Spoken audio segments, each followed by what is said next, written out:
Shalom shalom shalom. प्रभु की शांति जो समझ से बाहर है आप सबके दिल और दिमाग के ऊपर राज्य करे, ये मेरी प्रार्थना है।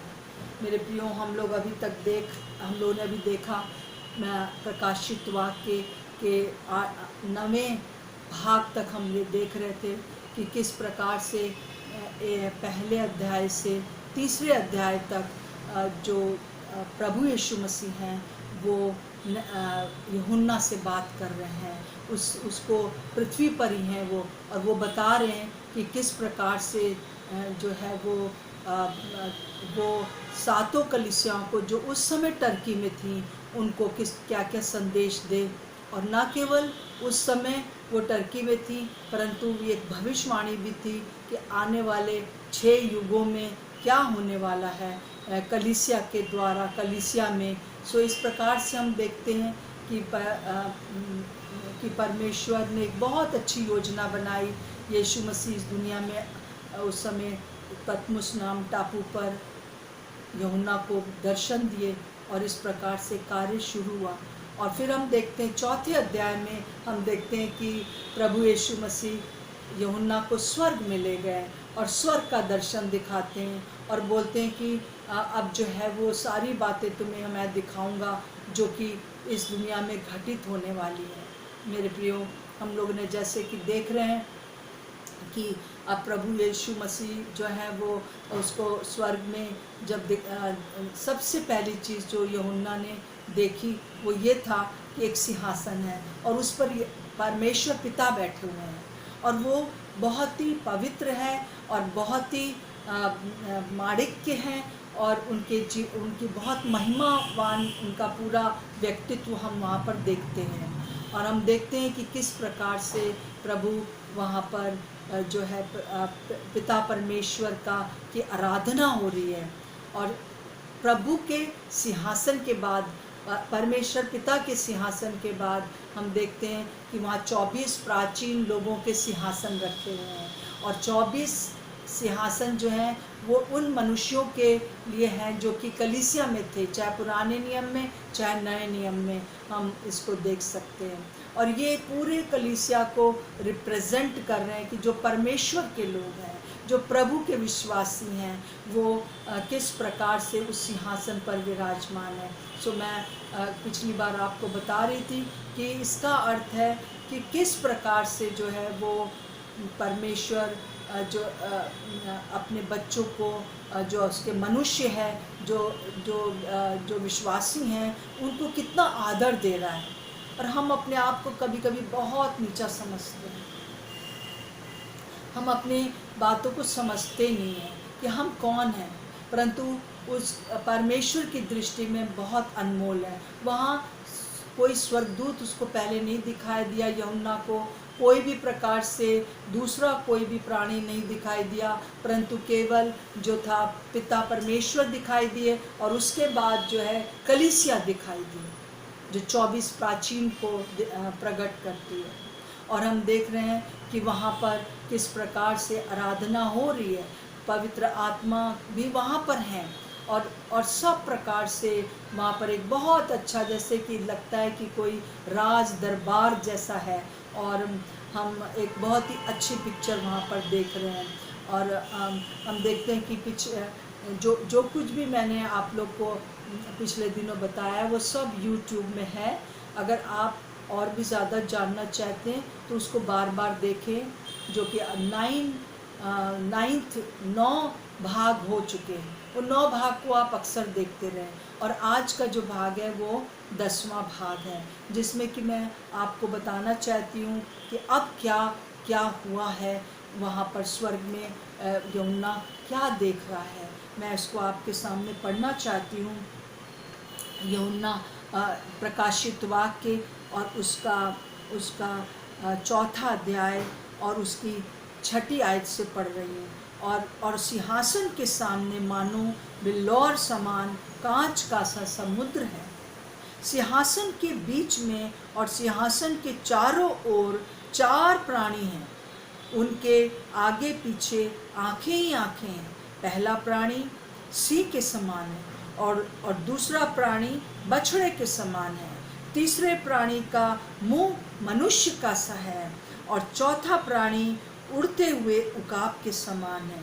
चारों प्राणियों के 6-6 पंख हैं और चारों ओर और आँखें भीतर आँखें ही आँखें हैं और वे रात दिन बिना विश्राम किए बस ये कहते रहते हैं, पवित्र पवित्र पवित्र प्रभु परमेश्वर सर्वशक्तिमान, जो था, जो है और जो आने वाला है।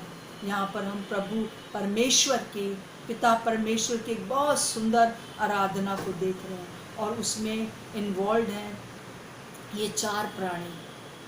आज इन 4 प्राणियों के बारे में थोड़ा सा हम देख लेंगे कि 4 प्राणी क्या प्रकट करते हैं, क्या जो है हमको बताते हैं। ये 4 प्राणी जो हैं वो पहली बात जो है वो परमेश्वर यीशु मसीह को भी प्रकट कर रहे हैं। यीशु मसीह ये का कैरेक्टर जो है वो, उनका चरित्र जो है बिल्कुल उनके समान है। जब प्रभु यीशु मसीह दुनिया में आए तो उनका स्वभाव इन चारों प्राणियों के समान था और ये चारों प्राणी जो हैं वो प्रभु यीशु मसीह को प्रकट कर रहे हैं। और साथ साथ में जो लोग प्रभु यीशु मसीह के समान सिद्धता की ओर आगे बढ़ते जाते हैं वो भी इन चारों प्राणियों के समान। और वहाँ पर ये चारों प्राणी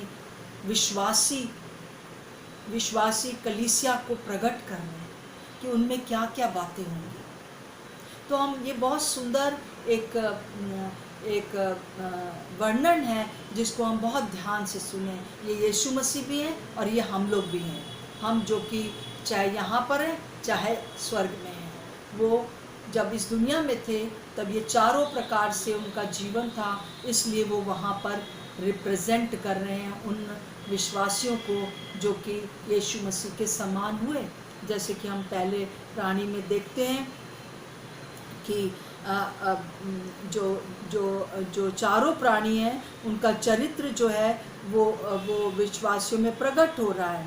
जैसे कि हम चारों प्राणियों के आगे पीछे चारों ओर भीतर आँखें आँखें देख रहे हैं। पहली बात तो वो आँखें आँखें जो हैं 6 और 8 में ये पद में लिखा हुआ है। तो ये दिखाता है कि किस प्रकार से जो है जिस तरह से परमेश्वर पिता या यीशु मसीह हर एक बात को जानता है, उनसे कोई बात छिपी नहीं, कोई भी बात छिपी नहीं। यीशु मसीह से कोई बात छिपी नहीं है। उनकी आँखें आँखें जो दिखाता है वो यही प्रकट करता है कि सारी बातें जो हैं वो उनको पता है। और उसी प्रकार से जब हम इन चारों प्राणियों के समान रहते हैं, जब हम यीशु मसीह के समान इस दुनिया में रहते हैं, तो हमसे भी इस दुनिया में रहते हुए कोई भी दुनिया की बातें छिपी नहीं रहेंगी, क्योंकि प्रभु अपने लोगों को हर एक बात को प्रकट करता है। हम इस बात को हम देखते हैं मेरे प्रियो, और हम इन चारों प्राणियों में एक बहुत अच्छी बात देखते हैं कि ये चारों प्राणी जो है अपने अपने क्षेत्र में, अपने अपने जिसमें वो उनकी पैदाइश हुई है वो उसमें राजा हैं। जैसे कि सिंह देखते हैं हम जंगल का राजा कहलाता है ना।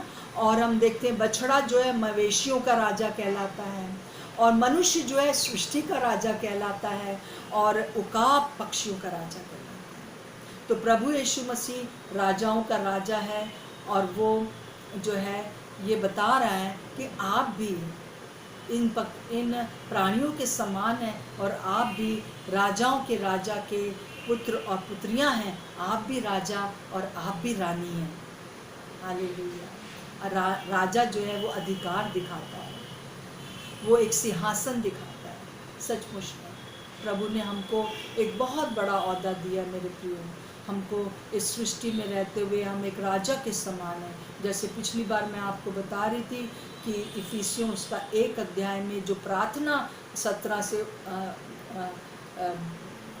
32 वर्ष तक लिखी हुई है, 23 वर्ष तक लिखा हुआ है, वो सारी बातें बता रही हैं कि हमारी अहमियत क्या है।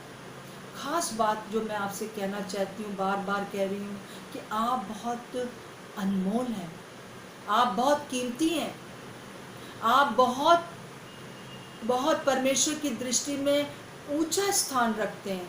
परंतु क्योंकि हमको शैतान हमेशा नीचा दिखाने की कोशिश करता है, और जब हम भी वैसे ही सोचने लगते हैं तब हम भी अपने आप को नीचा ही देखते हैं। परंतु ऐसा नहीं है।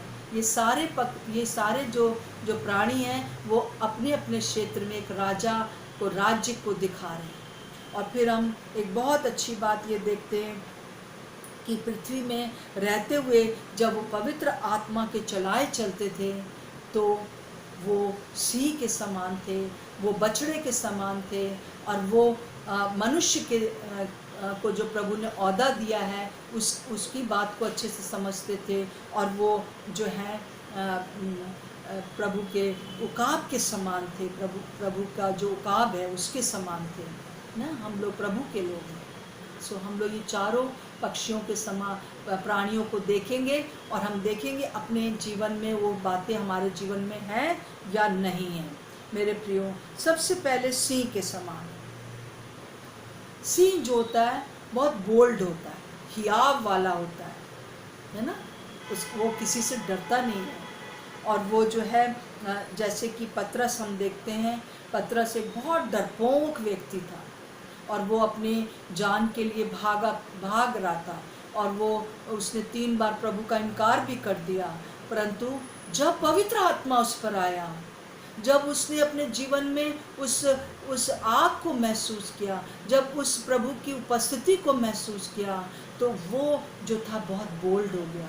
और पहले ही दिन, पेंतिकुस्त के दिन, एक ही भाषण में उसने जो बोला बोल्डली, वो ऐसा बोला कि 3000 लोगों ने यीशु मसीह को ग्रहण किया, और पूरे संसार में उस समय कलीसिया की स्थापना हो गई। तो प्रभु हमसे चाहता है कि हम बोल्ड बने। जो हम प्रभु के लिए जानते हैं वो उसमें हम बोल्ड बने। और ये हम बोल्डनेस या ये हियाव हमें कहाँ से आएगा? जितना हम परमेश्वर के साथ समय बिताएंगे, जितना हम प्रभु के साथ रहेंगे, उतना हमारे जीवन में जो है वो ये बोल्डनेस आएगी। उसकी उपस्थिति हमारे जीवन में कार्य करेगी मेरे प्रियो, और प्रभु हमारी सहायता करेगा इसमें, जैसे उसने पहली कलीसिया की सहायता की। पहले कलीसिया में क्या था? सारे जो चेले थे वो इधर उधर छुप रहे थे और ये कर रहे थे वो कर, पर जैसे ही पवित्र आत्मा आया वैसे ही वो बोल्ड हो गए। उन्होंने कहा कि हम लोग जो है मरने से भी नहीं डरेंगे। और वो हम दूसरे उसमें देखते हैं, बछड़ा जो है वो हमको दिखाता है कि किस प्रकार से जो है वो बछड़ा में दीनता होती है। बछड़ा ना वो गाय है ना वो बैल है, परंतु वो बच्चा है। उसका मन बच्चे के समान है, नम्र है, दीनता है उसके अंदर। यीशु मसीह के अंदर ये बात थी। देखिए यीशु मसीह हम देखते हैं फिलिपियों उसका 2 अध्याय और उसके 5 से 8 आयत तक यीशु मसीह के बारे में बहुत सुंदर लिखा है।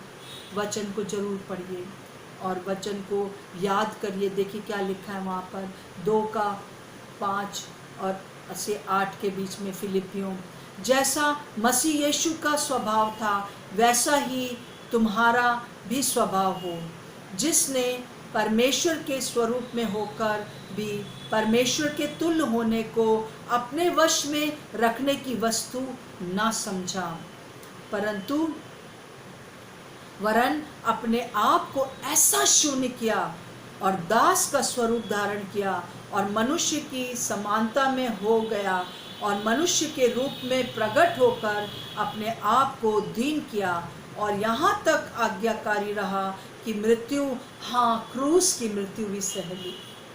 ये था उसकी दीनता, बछड़ा। और उन दिनों में जो था वो बलिदान के लिए प्रयोग किया जाता था। और हम देखते हैं कि किस प्रकार से ये जो बलिदान के लिए प्रभु हमसे भी यही चाहता है कि हम भी उसके समान दीन बने, हम भी उसके समान जो है वो नम्र बने। और भले ही हम कमज़ोर नहीं हैं, प्रभु जो है कमज़ोर नहीं थे, परंतु प्रभु जो थे वो महान थे, परंतु फिर भी वो दीनता में रहे, वो मनुष्य में के रूप में आ गए, वो जीरो बन गए। पिता पुत्र पवित्र आत्मा तीनों एक हैं, परंतु हम ये देखते हैं कि तीनों एक होने के बाद भी प्रभु यीशु मसीह जब इस दुनिया में थे तो उन्होंने ऐसी दीनता को ग्रहण किया कि वो क्रूस की मृत्यु भी सह ली। वो चाहते तो क्रूस पर से उतर आते, परंतु उन्होंने नम्रता और दीनता का परिचय दिया। उन्होंने कहा कि हे पिता, इन्हें माफ़ कर दे क्योंकि ये जानते नहीं कि क्या करते हैं। मेरे प्रियो, हम प्रार्थना हम देखते हैं कि बलिदान, दूसरा ये बलिदान के लिए यूज़ किया जाता था। आज प्रभु हमसे कहता है, रोमियो 12 उसका 1 और 2 में लिखा है, इसलिए हे भाइयों, मैं तुमसे परमेश्वर की दया स्मरण दिलाकर विनती करता हूँ कि अपने शरीरों को जीवित और पवित्र और परमेश्वर का भावता हुआ बलिदान करके चढ़ाओ। यही तुम्हारी आत्मिक सेवा है। इस संसार की सदृश्य न बनो, परंतु तुम्हारे मन के नए हो जाने से तुम्हारा चाल चलन भी बदलता जाए। ये प्रभु के अंदर था और ये हमारे अंदर होना है। अपने शरीरों को, प्रभु यीशु मसीह ने अपने शरीर को बलिदान कर दिया मेरे और आपके लिए। हम भी प्रभु के लिए इस शरीर को जो है पवित्र रखने के लिए हर दिन मारें और कूटें और बलिदान करें। बलिदान से मतलब नहीं है कि अपने आप को हैंग कर ले या अपने आप को क्रूस पे चढ़ा लें, नहीं, परंतु अपनी वो संसारिक बातों को, जैसे लिखा है, तुम संसार की सदृश्य न बनो। प्रभु हमसे यही चाहता है।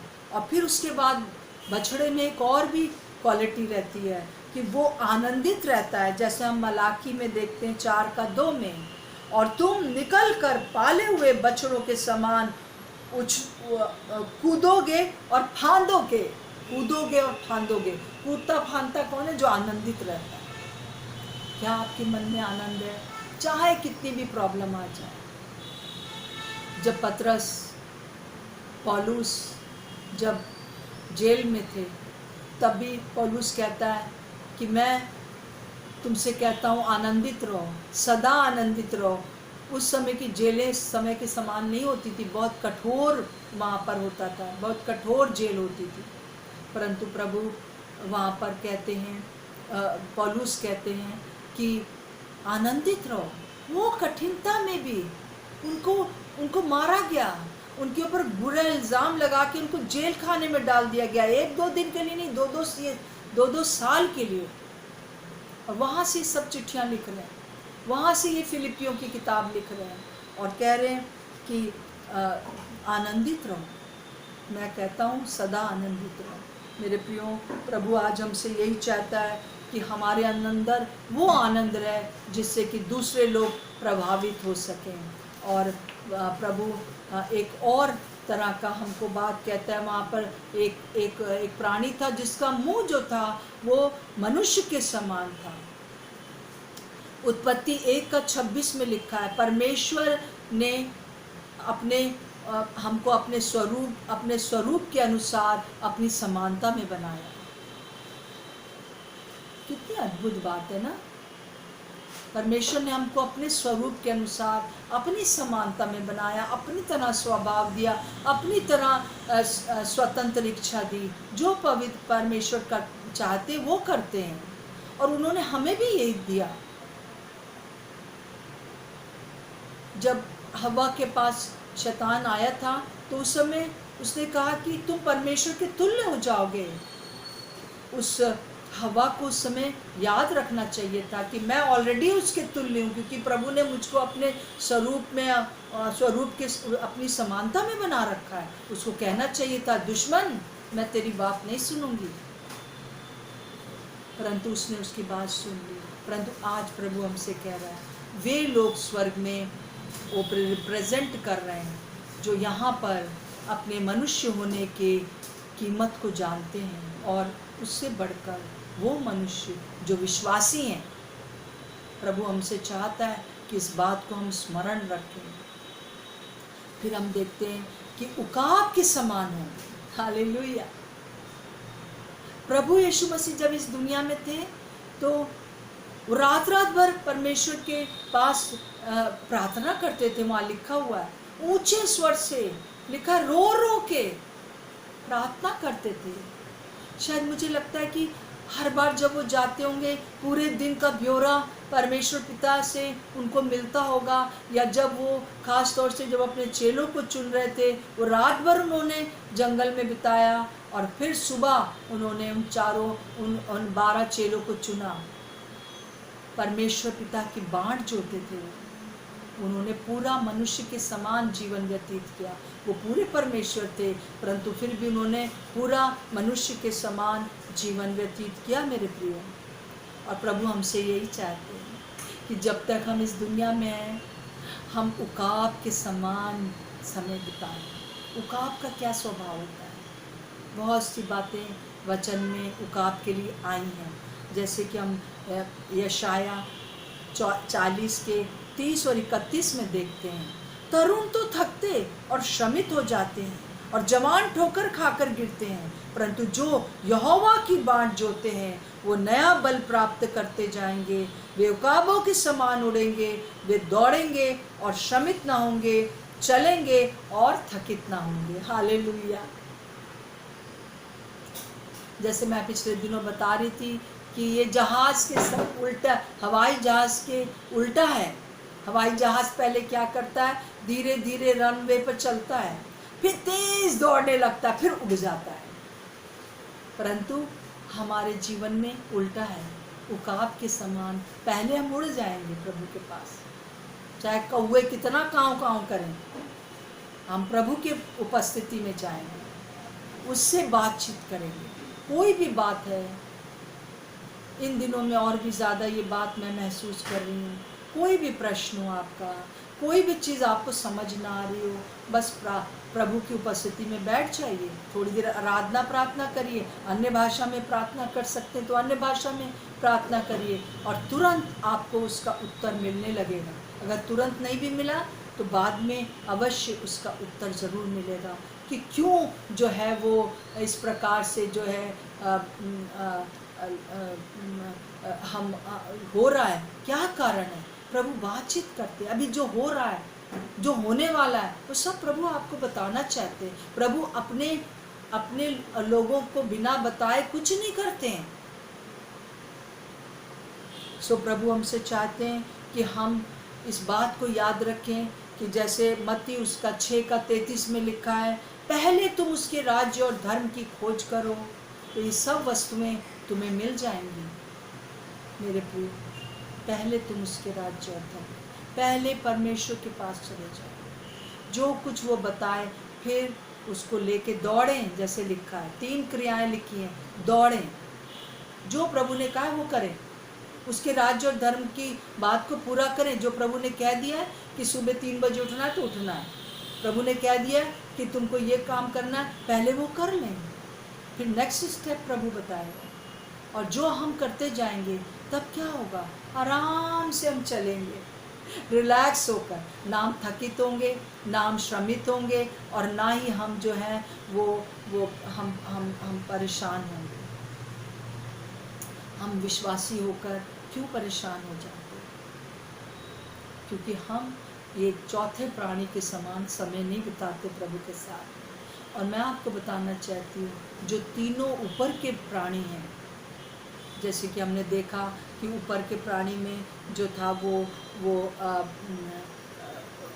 वो है बछड़ा है, नहीं सॉरी, पहले सिंह है, फिर बछड़ा है, और फिर उसके बाद हमने देखा था कि मनुष्य है, और फिर उकाब है। ये तीनों प्राणी जो हैं वो तभी अपने कार्यों को कर सकेंगे जैसा परमेश्वर चाहता है, और वहाँ भी वही प्राणी रिप्रेजेंट कर रहे हैं प्रभु को भी और हमें भी, जब वो उकाब के समान है।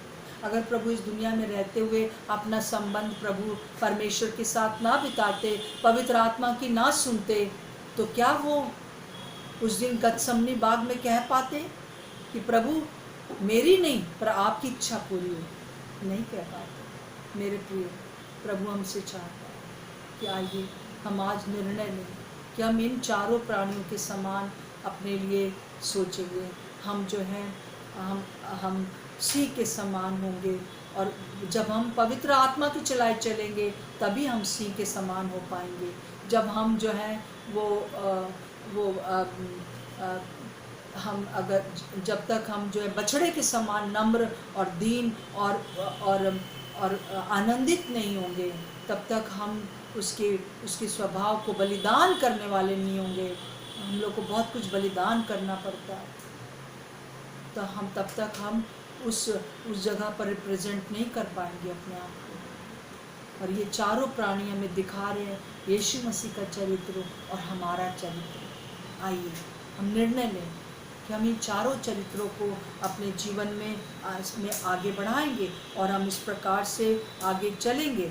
और हम देखते हैं कि फिर एक और बात को, हम बहुत सुंदर बात को यहाँ पर देखते हैं प्रकाशित वाक्य का 4:8 में कि चारों प्राणियों के 6 पंख हैं और चारों ओर भीतर अंदर आंखें ही आंखें हैं। और ये जो प्राणी हैं इनके पंख हैं, 6 पंख हैं।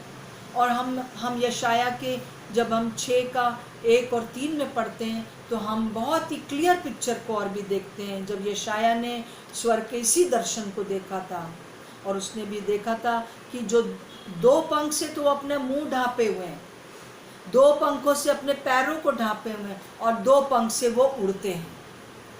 उनको मुंह और पैर ढांपने की क्यों जरूरत है? उन्होंने तो कोई पाप नहीं किया, वो उनको क्यों लज्जा की जरूरत है कि वो अपना मुंह ढांपे? वो वहां पर ये रिप्रेजेंट कर रहे हैं कि जो विश्वासी लोग इस दुनिया में हैं, जो गलती वो लोग करते हैं, जो पाप वो करते हैं, उनकी वजह से परमेश्वर पिता हम बहुत ही शर्मिंदा हैं और पैर भी ढांपे हुए हैं। वो हमारे बिहाफ में शर्मिंदा होते हैं, उन्होंने कोई गलती नहीं किया है। मेरे प्रियो, प्रभु हमसे चाहता है कि हम भी इन चारों प्राणियों के समान हम भी दूसरों के पाप के बिहाफ में खड़े होकर हम भी माफ़ी मांगे। हम भी जो है, आपने पढ़ा होगा नहमाया उसका 9वां अध्याय, दानियल उसका 9वां अध्याय और एजरा उसका 9th चैप्टर में लिखा हुआ है। एक बहुत सुंदर प्रार्थना इन तीनों ने उस समय किया है। और वो समय है जबकि सारी यहूदी जाति तितर बितर पूरे संसार में हो गई थी, परंतु उनको वचन के अनुसार पता चला था कि 70 साल के बाद परमेश्वर पिता फिर से हमको वापस लाएंगे, परंतु उसके लिए फिर से हमको इस्राएल में इकट्ठा करेंगे। परंतु उसके लिए ये तीनों और ने हमें नहीं मालूम कि कौन कौन जो उस समय विश्वासी होंगे, ये तो इनके बारे में लिखा हुआ है। परंतु उन्होंने बहुत रो के, एजरा ने तो अपनी दाढ़ी नोच कर, अपने ऊपर धूल डाल के, अपना टाट ओढ़ के, उपवास रख के प्रार्थना किया और माफ़ी मांगी उन लोगों के बिहाफ में जो उनके लोगों ने गलतियां की थी। प्रभु हमारे पापों को क्षमा कर दे, हम लोगों ने ये किया, हमने ये किया आपके विरोध में, अब क्षमा कर दे प्रभु। और अपने वचन के अनुसार हमको फिर से अपने देश में ले चल प्रभु। आपका जो भवन है वो टूटा पड़ा है, आपकी दीवार जो है यरूशलेम की, आपके नगर की दीवार वो ध्वस्त हो चुकी है। आप हमें क्षमा कर दीजिए। मेरे प्रियो, आज हमें भी ज़रूरत है, भले ही वो पाप हम नहीं कर रहे हैं, आप नहीं कर रहे शायद, परंतु कलीसिया में जो पाप होते हैं उसके बिहाफ में खड़े होकर आपको और मुझे माफ़ी मांगना है। मेरी जाति ने जो पाप करा है, मेरे देश ने जो पाप करता है, उसके लिए मुझे और आपको माफ़ी मांगनी है। हमें कहना है प्रभु माफ़ कर दीजिए। और जब हम माफ़ी मांगेंगे उसका असर ये हुआ दानियल, एजरा और नहमाया की प्रार्थना का कि परमेश्वर ने ऐसे द्वार खोले कि फिर से यहूदी लोग, फिर से इस्राएली लोग अपने इस्राएल में अपने में आ सके। मेरे प्रियो, प्रभु हमसे चाहता है कि हम भी जो है माफ़ी मांगे, लोगों के बिहाफ में खड़े होकर पहले अपने लिए माफ़ी मांगे जो हमने किया, फिर लोगों के बिहाफ में खड़े होकर माफ़ी मांगे। और एक और बहुत अद्भुत बात, अच्छी बात इसमें लगती है, और वो ये 8वें पद में ही है कि और वे दिन रात बिना विश्राम किए ये कहते रहते हैं, पवित्र पवित्र प्रभु परमेश्वर सर्वशक्तिमान, जो था और जो है और जो आने वाला है। वो आराधना कर रहे हैं बिना रुके। जो आराधना करने वाले लोग हैं यहाँ पर आत्मा और सच्चाई से। आराधना का मतलब ये नहीं है कि आप जो है गाना गाएं बहुत अच्छा सही राग में। आराधना का अर्थ ये नहीं है कि आप जोर जोर से तालियां बजाएं। ये सब बातें जरूरी हैं। ये सब बातें जो हैं हम जब स्तुति प्रशंसा करते हैं तो ये हमें आराधना की ओर ले जाती हैं। परंतु आराधना जो है हमारा अपना जीवन है, हमारा बोलचाल, हमारा उठना बैठना, ये सब बातें आराधना है। हमारा शरीर क्या कर रहा है, ये आराधना है। हमारा दिमाग क्या सोच रहा है, ये आराधना है। अगर हम दिमाग और शरीर से दूर हैं और सिर्फ मुंह से गा रहे हैं, वो आराधना नहीं है। प्रभु हमसे चाहता है कि हर समय, चाहे हम खाना बना रहे हैं किसी के लिए, चाहे हम घर का काम कर रहे हैं, चाहे हम कहीं नौकरी कर रहे हैं, वो आराधना हो, बिना कुड़कुड़ाए, विश्वास योग्यता से हर कार्य को करें, वो आराधना हो जाएगी। और हर समय उस पवित्र को पवित्र पवित्र पवित्र जो है उसको हम उसके आराधक रहें। मेरे प्रियो, प्रभु हमसे ये आराधना चाहता है। और जब ये लोगों ने आराधना किया, जब ये चारों प्राणी आराधना कर रहे हैं, तब देखिए क्या हुआ 9th वर्ष में।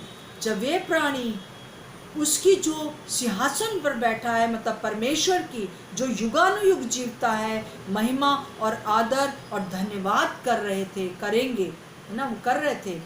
तो तब 24 प्राचीन सिंहासन पर बैठने वाले जो थे, उसके सिंहासन पर जो बैठा हुआ था, मतलब परमेश्वर के सामने गिर पड़े, दंडवत करने लगे। और उन्होंने क्या किया, अपने अपने मुकुट, जो सोने के मुकुट थे, उसके सामने रख दिए। हालेलुया। और उन्होंने इस बात को कहा, इस बात को करके ये बताया कि हे पिता, हम अगर यहाँ हैं और हम इन सिंहासनों पर बैठे हैं, आपने हमें इतनी ज़्यादा आदर दिया है कि हम आपके साथ बैठ सकें, तो ये सिर्फ आपके कारण है। आपका धन्यवाद। इस मुकुट के योग्य हम नहीं हैं, इस आदर के योग्य हम नहीं हैं, इस सिंहासन के योग्य हम नहीं हैं, सिर्फ आपके कारण हमको मिला है। ये सब कुछ आपके लिए। मेरे प्रिय, जब तक आप इस दुनिया में जो कुछ भी आप करते हैं, उसके द्वारा जो कुछ भी आप काम होता है, उस सब के द्वारा आप महिमा ना लें, प्रभु को महिमा दें। हम कुछ भी नहीं। कई बार कहीं ना कहीं छुपा हुआ हमारी अपना जो है अहम, अपना जो है महिमा प्राप्त करने की बात आती है। इसीलिए लोग जो है कलीसिया में जलसी करते हैं, एक दूसरे से जलन कुड़न, एक दूसरे का बुरा भला कहना, पीठ पीछे बुराई करना। ये क्यों है? क्योंकि हम चाहते नहीं है कि हमसे कोई आगे निकल जाए। इसलिए जो है हम ये हमारा जो प्रतिक्रिया होती है, क्योंकि कहीं ना कहीं बैक ऑफ द माइंड हमारे दिमाग में रहता है, मुझे लोगों ने नहीं माना। मेरे प्रियो, आपके द्वारा जो कुछ भी हुआ है वो सब प्रभु को महिमा है, क्योंकि आप तो एक बछड़ा है ना। आप तो सिर्फ एक बछड़ा, आप एक बछड़ा प्रभु के समान। मेरे प्रिय, आइए आज हम इस बात के लिए निर्णय लें कि हम जो हैं परमेश्वर की आराधना करेंगे, उसी के लिए सब कुछ करेंगे। इसीलिए जो प्राचीन हैं वो देखिए 11वीं आयत में क्या कह रहे हैं, 4 का 11 में, हे हमारे प्रभु और परमेश्वर, तू ही महिमा और आदर और सामर्थ्य के योग्य है, क्योंकि तू ही ने सब वस्तुएं सृजी और वे तेरी ही इच्छा से थी और तेरे ही लिए तेरी ही सृजी गई हैं। ये कह रहे हैं सब कुछ आपका है। हालेलुया। ये हमारा एटीट्यूड हो अपने प्रभु के लिए। हम स्वर्ग में परमेश्वर के बाद मनुष्य का स्थान देखते हैं, वो हमें स्थान देता है, परंतु इसलिए नहीं कि हम शैतान के समान घमंडी होकर कहने लगे हम तो परमेश्वर से भी ऊपर हो गए। परमेश्वर की महिमा को चुराना बहुत खतरनाक बात है। हर रोज जांचिए, हर रोज जांचिए। प्रभु यूहन्ना को यही दिखा रहा था, और प्रभु हमसे चाहता है कि हम उस पिता परमेश्वर की आराधना करें, पिता परमेश्वर की कोई पूरा आदर और महिमा दे। मेरे प्रियो, और ये चार प्राणियों के समान हम अपना जीवन इस दुनिया में काटें जैसा प्रभु ने काटा। हर एक प्राणी के समान प्रभु थे, और प्रभु ने जो प्रभु के पास दृष्टि है वो सब कुछ भी उससे छिपा नहीं है। वो हमसे कुछ भी नहीं छिपाएगा। वो जो बातें आपको बताने की हैं वो ज़रूर बताएगा, जो दुनिया में होने वाली है। प्रभु आपको बहुत प्यार करता है, आपकी बहुत इज्जत करता है। और फिर हम आने वाले एपिसोड में, आने वाले भाग में हम देखेंगे कि किस प्रकार से जो है वो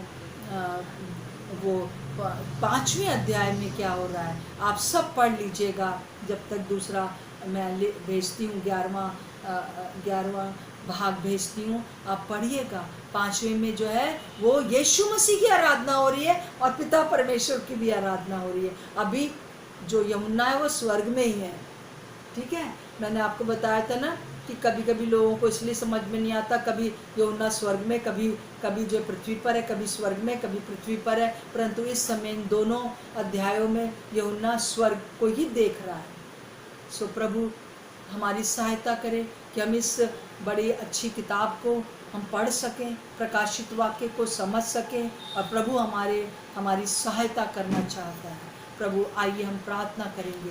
प्रभु यीशु मसीह, इस समय हम आपके पास आते हैं, हम आपको थैंक यू बोलते हैं कि सचमुच में अगर इन चार प्राणियों को आपने एक रिप्रेजेंटेटिव के रूप में, एक प्रतिनिधि के रूप में मनुष्यों के समान रखा, अपने समान, प्रभु के समान, यीशु मसीह के समान रखा, तो ये दिखाने के लिए कि तुम न केवल वो प्राचीनों में से एक हो, परंतु तुम इन चारों का व्यक्तित्व रखते हो, इन चारों के गुण रखते हो। प्रभु हमारी सहायता करें कि हम आपके इस अभिलाषा को पूरा कर सकें, ताकि हम स्वर्ग में सदा सर्वदा आपके साथ रहें। हमें हर एक पाप से बचाएं और प्रभु हमारी सहायता करें। यीशु मसीह नासरी के नाम से मांगते हैं, आमीन और आमीन। Praise the Lord.